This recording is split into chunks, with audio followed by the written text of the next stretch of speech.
Practice set number 2.3 मधला question number 4. हा question आपल्याला कम्प्लिटिंग द स्क्वेअर मेथडने सॉल्व्ह करायचा आहे. कम्प्लिटिंग द स्क्वेअर मेथडचा फर्स्ट जी स्टेप आहे त्यामध्ये आपल्याला a इज इक्वल टू 1 पाहिजे. तर इथं a इज इक्वल टू आपला 9 आहे. तर आपल्याला a ला जर 1 करायचं असेल तर ह्या इक्वेशनला आपल्याला 1/9 ने मल्टिप्लाय करायला लागेल. पूर्ण इक्वेशनला 1/9 ने मल्टिप्लाय जर करून आपण घेतलं तर 1/9 into 9y square minus 1/9 into 12y plus 1/9 into 2 is equal to 0 into 1/9. ह्याला जर आपण सिम्प्लिफाय केलं तर हा 9 इथं कॅन्सल होतं.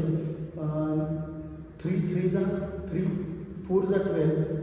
पुढं सिम्प्लिफिकेशन आपण जी आता सिम्प्लिफाय केल्यानंतर जी आपल्याला इक्वेशन मिळाली ती आपण लिहून घेऊया.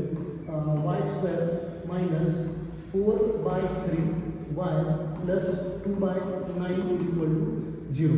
हे फायनल इक्वेशन आपल्याला मिळाले. आता ह्या फायनल इक्वेशन मिळाल्यानंतर आपल्याला b/2 होल स्क्वेअरची टर्म ॲड आणि सबस्ट्रॅक्ट करायची मिडल टर्मच्या नंतर. तर b/2 होल स्क्वेअर जर पाहिजे असेल तर आपला जो b आहे तो 4/3 आहे या केसमध्ये आणि डिवायडेड बाय 2 करायचं म्हणजेच आपण डिवाइड असं करतोय. Divided by 2 whole square 4/3 into 1/2 whole square. पुन्हा एकदा सिम्प्लिफिकेशन आपण करू शकतो. 2 1 जा 2 2 2 जा 4. त्याला सिम्प्लिफाय केल्यानंतर आपल्याला जी टर्म मिळाली ती टर्म आहे 2/3 होल स्क्वेअर. म्हणजे ही जी टर्म आहे ही टर्म आपल्याला आपलं जे इक्वेशन आहे त्याच्या मिडल टर्मच्या नंतर ॲड आणि सबस्ट्रॅक्ट करायची. म्हणजेच आपलं जे इक्वेशन आहे y स्क्वेअर मायनस 4/3y. आता ही टर्म ॲड करू पहिले. 2/3 स्क्वेअर मायनस 2/3 होल स्क्वेअर. त्यानंतर 2/9 इज इक्वल टू 0. तर हे इक्वेशन आपल्याला मिळालेलं आहे. आता ह्या इक्वेशनमध्ये जे पहिल्या 3 टर्म आपल्याला दिसतात पहिल्या 3 टर्म तर पहिल्या 3 टर्म एका आयडेंटिटीसारख्या आहेत. म्हणजे m minus n whole square ही आयडेंटिटी जर आपण सॉल्व्ह केली तर m square minus 2mn plus n square ही आयडेंटिटी म्हणजे आपल्याला ही टर्म ह्याच्यासारखी. आपल्याला ह्याचं कन्वर्जन करायचं आहे. आपल्याला अशामध्ये कन्वर्ट करायचं. तर ह्या एक्झाम्पलमध्ये आपला m जो आहे तो y आहे आणि n इज इक्वल टू आहे 2/3. तर ह्याचं जर कन्वर्जन आपण केलं ह्या पूर्ण इक्वेशनचं ह्या फॉर्ममध्ये जर आपल्याला कन्वर्जन करायचं असेल तर आपण आपला m is equal to y म्हणजे y मायनस 2/3 होल स्क्वेअर ह्या पूर्ण टर्मचं आपण असं कन्वर्जन केलेलं आहे. आता आपला जो राईट हँड साईड म्हणजे ह्या एक्झाम्पलमध्ये ह्या स्टेपमध्ये जे राईट हँड साईड आहे इथं जे आपले उरलेले टर्म आहेत त्या राईट हँड साईडला शिफ्ट केल्यानंतर आपल्याला 2/3 म्हणजे हे निगेटिव्ह होतं पण इकडे जाऊन पॉझिटिव्ह झालं आणि हे मायनस 2/9 हे आपल्याला ॲन्सर मिळालं.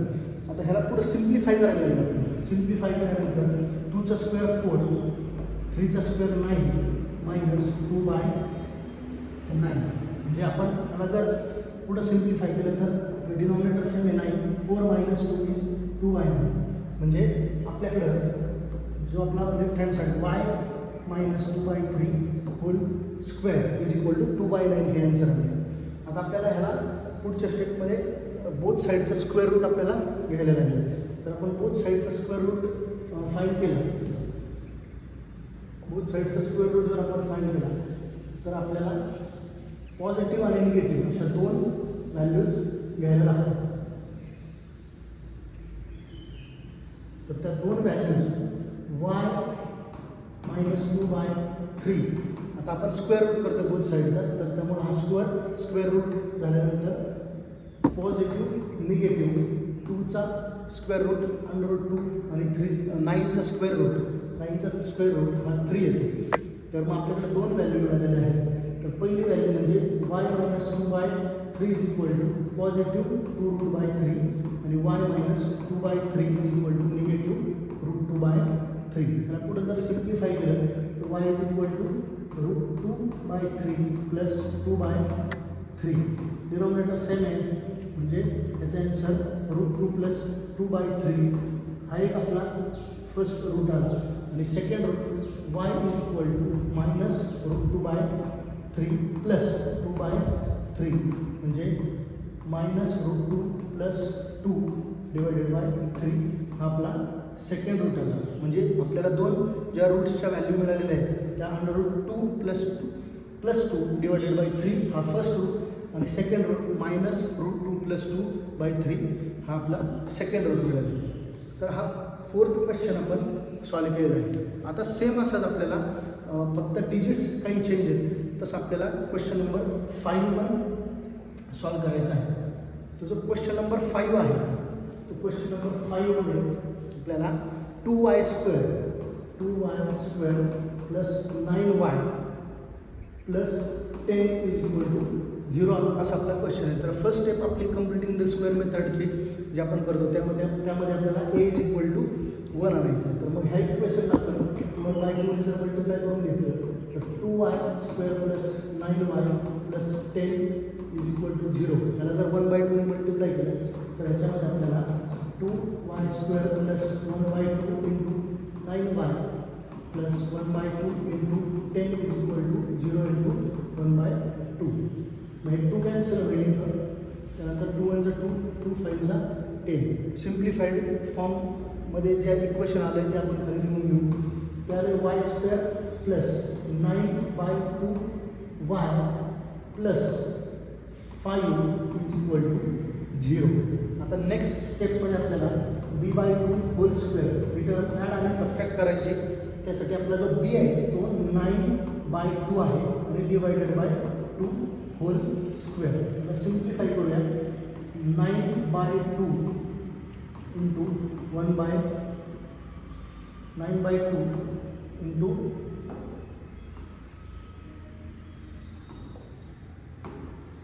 1/2 आपण जर केलं तर इथं आपल्याला सिम्प्लिफिकेशन केल्यानंतर जे आन्सर मिळेल ते आहे म्हणजे हा b/2 होल स्क्वेअर याचं जे आन्सर आहे ते आपल्याला 9/4 होल स्क्वेअर असं मिळालं. म्हणजे ही जी टर्म आहे ती मिडल टर्मच्या नंतर ॲड आणि सबट्रॅक्ट करायची. तर आपलं हे जे इक्वेशन आहे y² प्लस 9/2y ह्याच्यामध्ये पहिली टर्म ॲड करू आणि नंतर सबट्रॅक्ट करू. पहिल्यांदा ॲड करू नंतर आपल्याला सबट्रॅक्ट करायची. प्लस 5 = 0.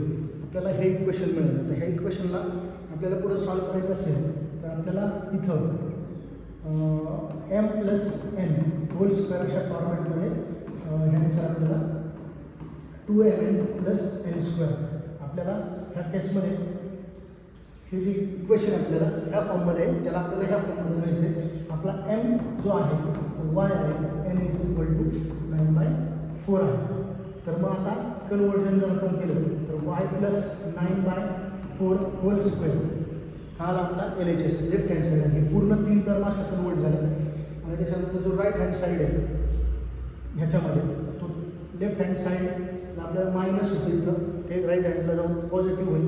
म्हणजे 9/4² - 5 हा पॉझिटिव्ह 5 निगेटिव्ह झाला हा निगेटिव्ह 9/4 पॉझिटिव्ह झाला. हे सिम्प्लिफाय करू. 9² 81 divided by 4² 16 minus 5. Cross multiply जर आपण केलं तर आपल्या आन्सर होईल 81 - 80 डिवायडेड बाय 16. आता सिम्प्लिफाय जर केलं तर आपल्याकडं 1/16 हे आन्सर आलेलं आहे. तर हा राईट आन्सर. लेफ्ट हँड साईडला आपल्याला y प्लस 9/4² म्हणजे आपली लेफ्ट हँड साईड आहे.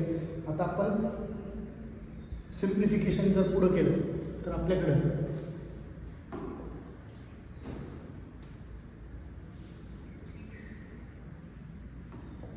पुढं सिम्प्लिफाय जर आपण केलं तर आपल्याकडं y प्लस 9/4 होल स्क्वेअर हा जो आपल्याकडं 1/16 आहे. 1/16 म्हणजेच तो 1/4 होल स्क्वेअर आहे. Whole square taking square root of both साईडचे स्क्वेअर रूट जर आपण घेतले 9/4 = प्लस मायनस 1/4 असे दोन आन्सर्स आपल्याला मिळतील. दोन आन्सर मिळाले म्हणजेच आपल्याला y = पहिला आन्सर पॉझिटिव्हमध्ये लिहायला 1/4 हा 9/4 एकदम मायनस होईल. तसंच दुसरे आन्सर 1/4 हा निगेटिव्ह आहे. एक पॉझिटिव्ह घेतला 1/4 एक निगेटिव्ह घेतला ते 9/4 एकदम मायनसच होईल. इथं पुढे सिम्प्लिफाय जर केलं डिनॉमिनेटर सेम आहे 1 - 9 म्हणजे म्हणजेच 8 -8/4 4 1 जा 4 4 2 जा म्हणून y = -2 पहिला रूट आणि दुसरा रूट -1 -9 म्हणजे -10 येईल 2 2 जा 2 5 जा आणि सेकंड रूट जो आला तो -5/2 असे दोन रूट्स आपल्याला ह्या क्वेश्चनमध्ये मिळाले. y = -2 आणि y = -5/2 असे दोन रूट्स आपल्याला ह्यामध्ये पण मिळालेले आहेत. आता एक शेवटचं एक्झाम्पल आपल्याला क्वेश्चन नंबर 6 म्हणजे एक्झाम्पल नंबर 6 आपलं बाकी आहे. एक्झाम्पल नंबर 6 आपण सॉल्व करूया. आता एक्झाम्पल नंबर 6 त्याच्यामध्ये 5x² =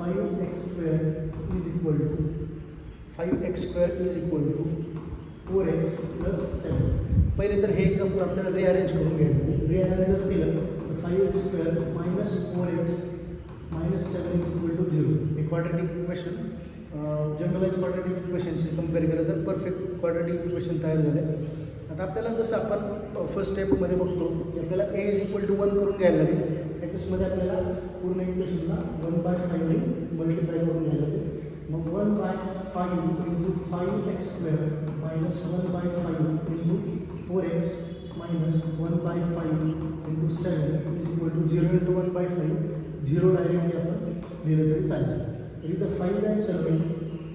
पुढं सिम्प्लिफाय होत नाही म्हणजे आपलं जे इक्वेशन आहे x² - 4/5x - 7/5 = 0 असं आपल्याला इक्वेशन मिळालं.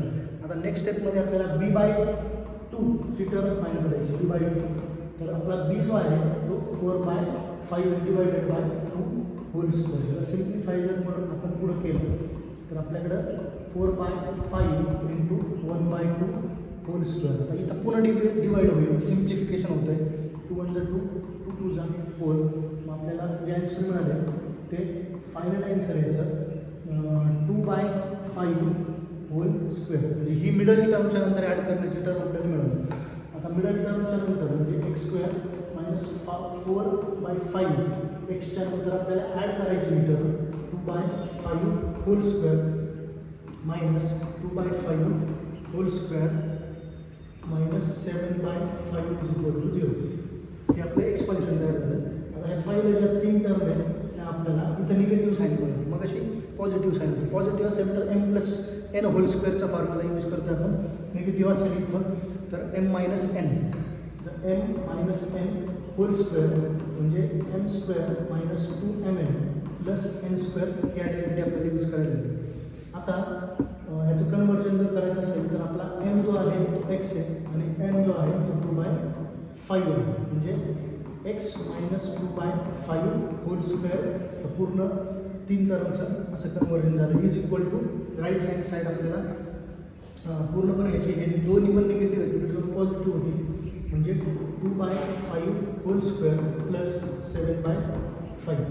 याला सिम्प्लिफाय करून आपण जर घेतलं तर ह्याच्यामध्ये आपल्याला 4/25 + 7/5 डिनॉमिनेटर जर सेम करून घेतला आपण 25 डिनॉमिनेटर जर करून घेतला तर 4/25 + 35/25 डिनॉमिनेटर सेम आहे 25. ह्याच्यामध्ये आपला डिनॉमिनेटर जो आहे तो सेम आहे 25. म्हणजे ह्याला जर आपण कन्वर्जन केलं ह्याच्यामध्ये आपला राईट हँड साईड जो आहे तो राईट हँड साईड आपल्याकडं 39/25 म्हणजे x - 2/5 होल स्क्वेअर = 39/25. हे सिम्प्लिफाय केल्यानंतर डिनॉमिनेटर सेम आहे 25. त्यामुळे 4 + 35 म्हणजे 39/25 हे आपलं आन्सर आलं. आता आपल्याला ह्याला स्क्वेअर रूट जर काढला आपण बोथ साईडचा जर स्क्वेअर रूट केला तर बोथ साईडचं स्क्वेअर रूट केल्यानंतर आपल्याला जे आन्सर मिळेल ते आन्सर शेवटच्या 2 स्टेप आहेत. शेवटच्या 2 स्टेप आपल्याला taking square root of both side इथं बोथ साईडचं स्क्वेअर रूट घेऊ आपण. त्याच्यामध्ये x - 2/5 स्क्वेअर रूट म्हणजे पॉझिटिव्ह निगेटिव्ह √39 / 25 स्क्वेअर 5चा. आता पुढे जर सिम्प्लिफाय केलं तर x minus 2/5 is equal to under root of 39/5 हे पहिलं रूट आणि एक्स मायनस 2/5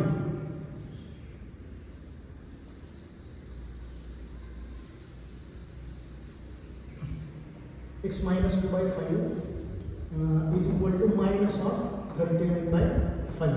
आता याला सिम्प्लिफाय करू is equal to minus under root 39/5 इकडे जाऊन पॉझिटिव्ह होईल आणि फायनल आन्सर एक्सचं मायनस अंडर रूट 39 प्लस 2/5 हा एक रूट झाला आणि अजून एक रूट जो आहे तो x is equal to under root of 39/5 plus 2/5 is equal to 5 denominator same आहे तो अंडर रूट 13 प्लस 2/5 एक्सच्या दोन आपल्याला रूट्स मिळाले हाय आणि हाय म्हणजे एक पॉझिटिव्ह रूट एक निगेटिव्ह रूट आपल्याला मिळालेला आहे. आता ह्याचा सिक्वेन्स तुम्ही चेंज केला तरी चालतो म्हणजे 2 plus 39 under root 39 2 plus under root 39/5 पण चालतं आणि 2 मायनस अंडर रूट 39/5 पण चालू शकतं. तर आपण असा 2.3 म्हणजे जो कम्प्लिटिंग द स्क्वेअर मेथड आहे ती आपली कंप्लीट झाली. हे टोटल क्वेश्चन आपण 6 सॉल्व केलेले आहेत.